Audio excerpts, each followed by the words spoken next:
Good evening and welcome once again to Brush Up Your Shakespeare, where we make Shakespeare fun and easy, the way it was always meant to be. This is episode 7, and we are now in Act 2 of Hamlet, beginning with, of course, Scene 1. In the last episode, we saw the ghost of Hamlet's father drop the bomb of all bombs right on Hamlet's head. Remember, Hamlet was already reeling from his father's death and his mother remarrying his father's brother only a couple of months afterward. Now, Hamlet finds out that his father was murdered in his sleep by Hamlet's uncle, Claudius, and the ghost has ordered Hamlet to avenge his death by killing Claudius, the new king of Denmark. Act 2, Scene 1 opens with Polonius talking to his servant. It appears a little bit of time has passed since the end of the last scene. Polonius' son Laertes is now in Paris. Remember, in Act 1, he was just leaving for Paris, but now he's in Paris and seems to have been there for a little time. We are somewhat surprised to find Polonius sending his servant off to Paris to spy on Laertes and see what he's up to. Polonius gives lengthy instructions to his servant as to how to go about it by asking around if the locals in Paris have heard of any Danskers or Danes. Of course, Laertes is a Dane. Almost everybody in this play is a Dane. They're from Denmark.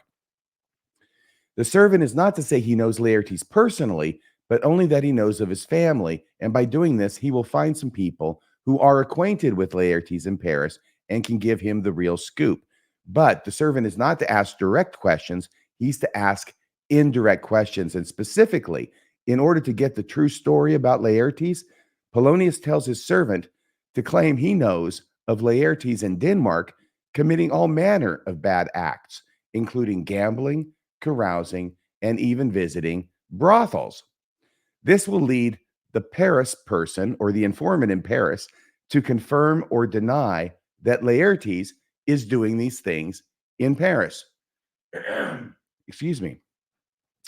The servant is concerned that saying such things about Laertes would not be good for his reputation. He says, "My lord, that would dishonor him." Polonius assures him that is not the case. He says, "But breathe his faults so quaintly that they may seem the taints of liberty, the flash and outbreak of a fiery mind." So from Polonius's point of view, this is what young men do as part of growing up, and they go and they sow their wild oats. Polonius says that by this indirect method of pretending to know Laertes' sins already, the French informant, the person in France who knows Laertes, will give direct evidence of what Laertes is really up to. Polonius puts it this way: "See you now.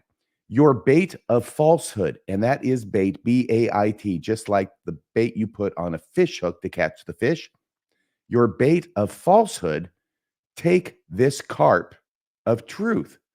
So it is a fish, it's a carp.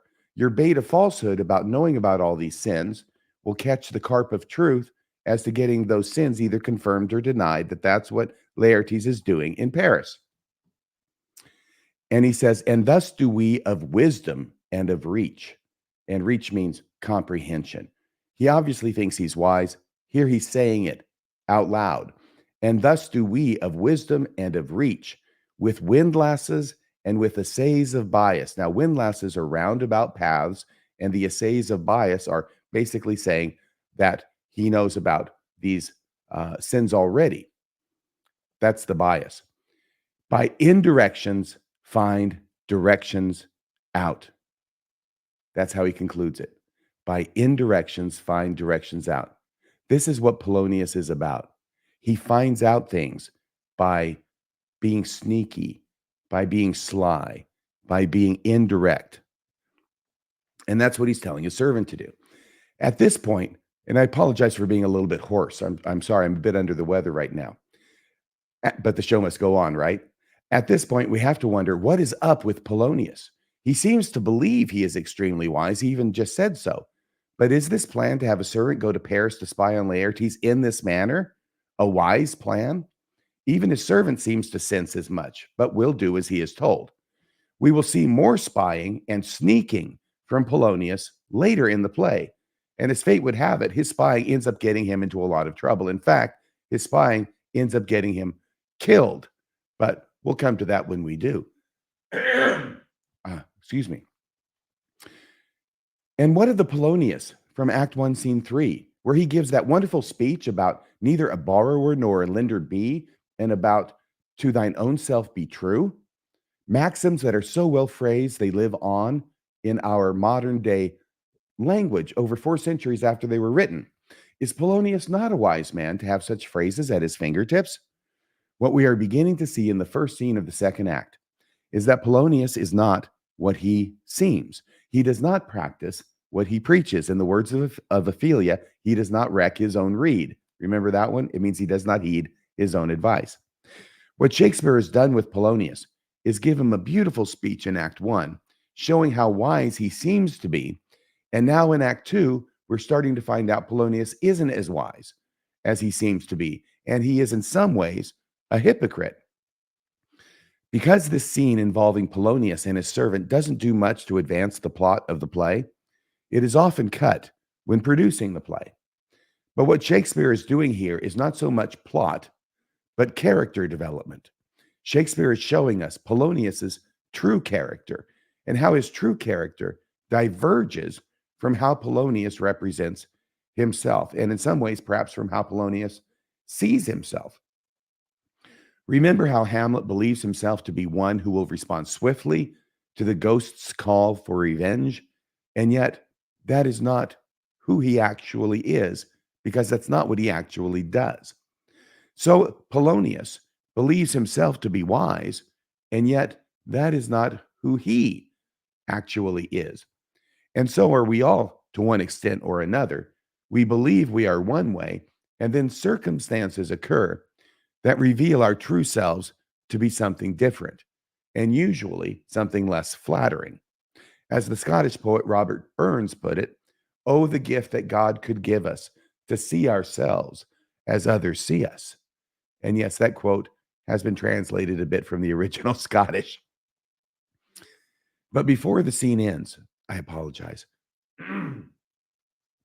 But before the scene ends, and after the servant has left, Ophelia enters with distressing news for her father Polonius. And this news is about Hamlet.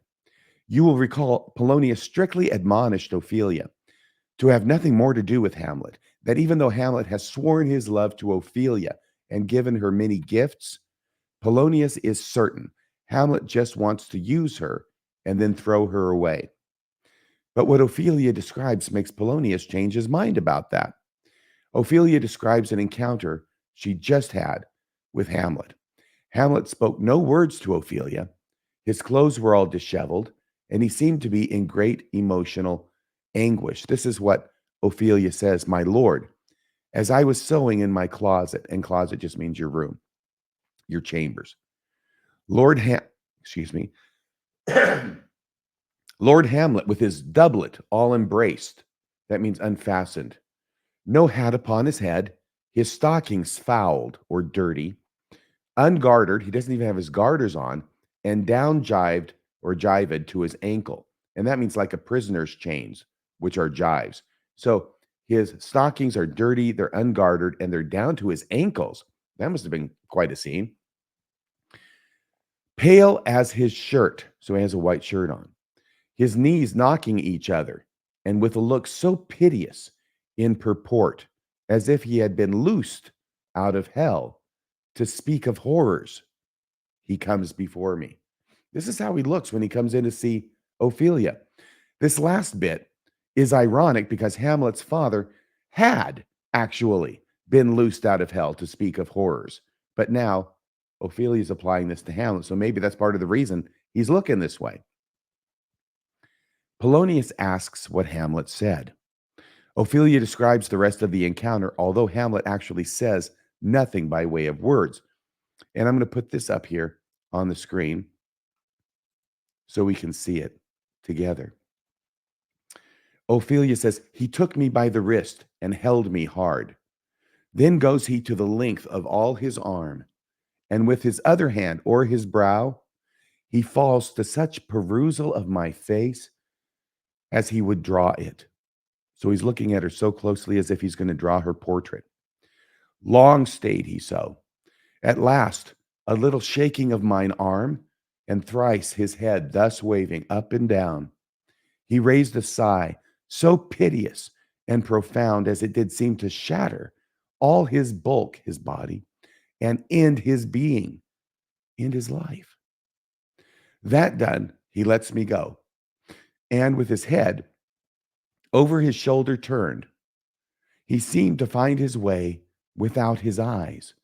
For out of doors he went without their helps, and to the last bended their light, his eyes light, on me. So he turns around, he walks out of the room, but he never stops looking at her as he leaves the room and goes outdoors.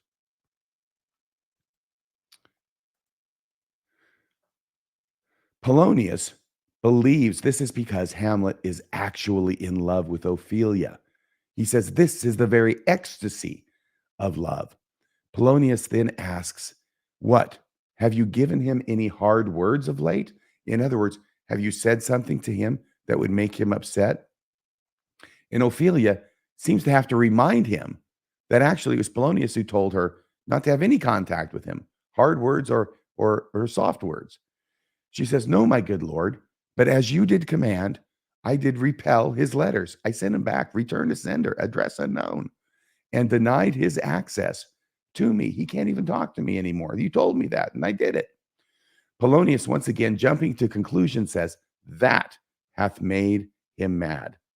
So Polonius goes from one false conclusion that all that Hamlet wants to do is have sex with Ophelia and then dump her, to another wrong conclusion that the way he's acting, this madness, is solely because he's in love with Ophelia. Now, part of it may be, definitely, and we'll get to that in a second, but it certainly isn't the whole story. Polonius then tells her to come with him to go and report this news to the king, and thus ends Act 2, Scene 1. Now, let's take a second to look at this from Hamlet's point of view. We already know what emotional trauma he has endured from the general situation of his father's death and his mother's quick remarrying. We already know Hamlet's emotional trauma has been increased by having the ghost of his father tell him he was murdered and crying out to be revenged. But now, on top of all this, his girlfriend, the love of his life, Ophelia, the woman he is crazy about, suddenly and without warning cuts off all communication with him. Any one of these things would be enough to challenge a person's sanity, but all of them together? We know Hamlet told Horatio in the last scene that he would put an antic disposition on, that he would pretend to be mad, out of his mind. But he seems to be going through enough turmoil to actually be mad. I tend to see Hamlet as a method actor of sorts, and this is the character Hamlet in the play, as a method actor of sorts. He is going to act as if he is mad, and he is going to use all these emotional traumas that he's been suffering in order to give a good performance. He's going to use it. As the famous actor Donald Sutherland is reputed to have once said, the secret to acting is to tell the truth. And once you can fake that, you've got it made.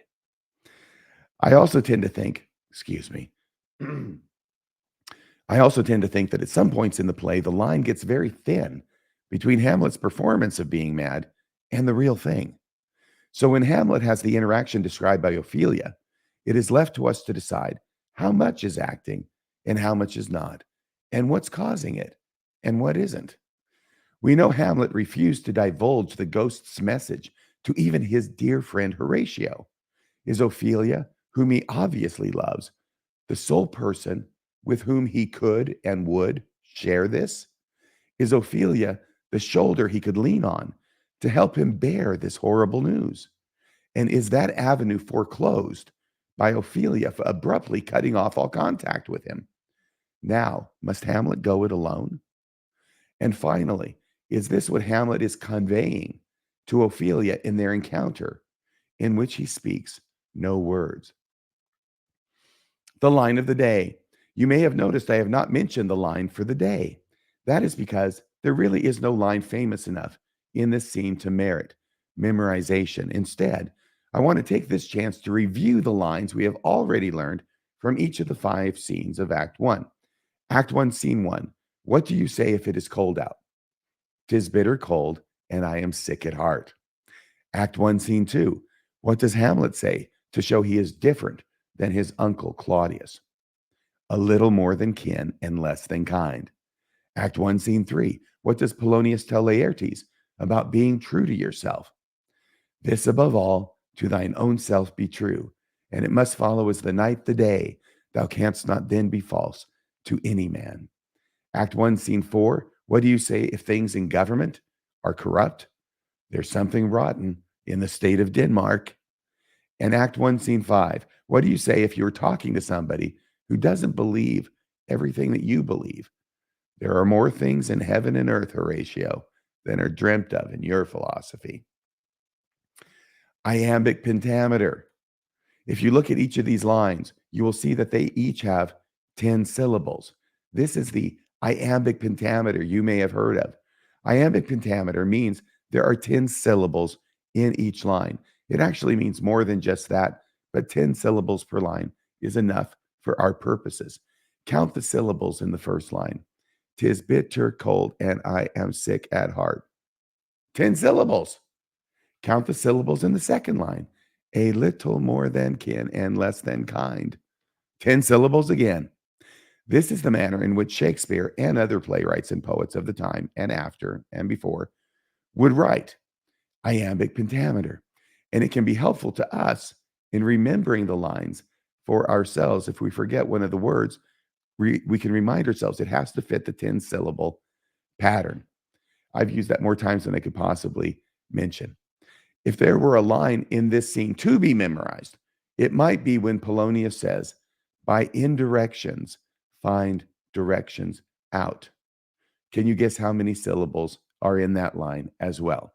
If you said 10, by indirections, find directions out, you go to the head of the class.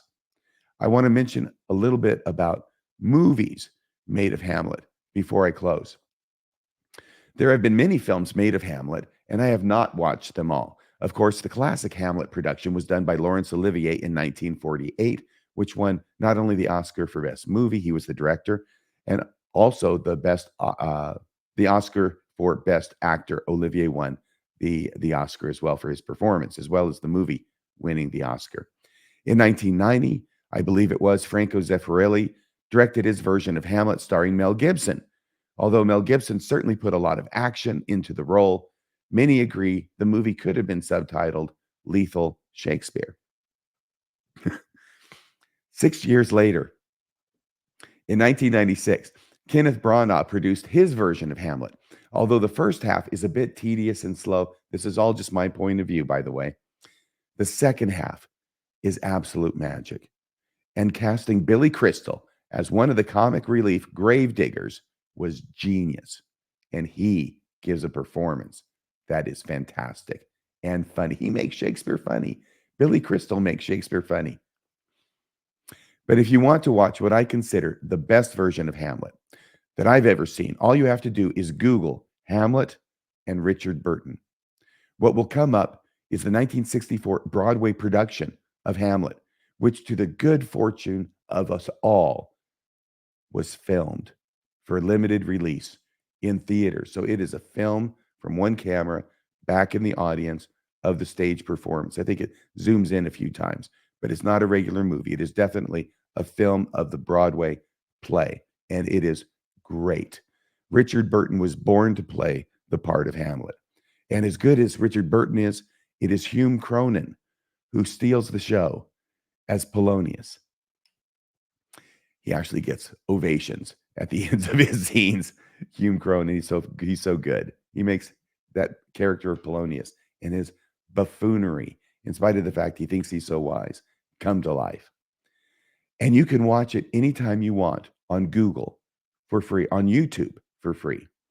Well, that's about all for tonight. Remember, please hit like, please hit subscribe, please leave a comment below as to your thoughts and ideas. And if you would be so kind as to donate to this program, please go to brushupyourshakespeare.org, click the donate button. There are different amounts that you can click to make monthly donations, recurring donations from $5 on up, whatever you can afford. Your contribution will keep Brush Up Your Shakespeare coming to you on a weekly basis. So thank you so much for joining me in this show. I look forward to seeing you next week for Act 2, Scene 2 of Hamlet. Until then, we will continue together to brush up our Shakespeare.